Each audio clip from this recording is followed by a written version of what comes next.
Ayun guys, medyo nakaputol tayo konti ngayong araw na to. Ayan, medyo malalaki naman. Awa ng Diyos, medyo malalaki konti dito sa may gitna.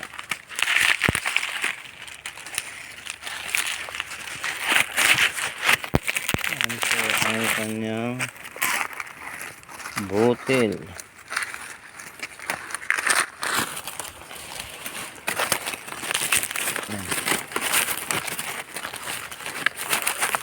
Laman naman konti. Yan, variety ng mais natin. Ayan, meron pa konti,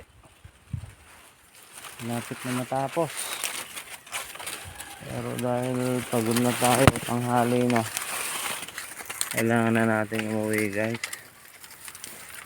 Tutuloy na naman natin ito mamayang hapon na naman siguro, kaya bukas. Sige guys, salamat sa panonood.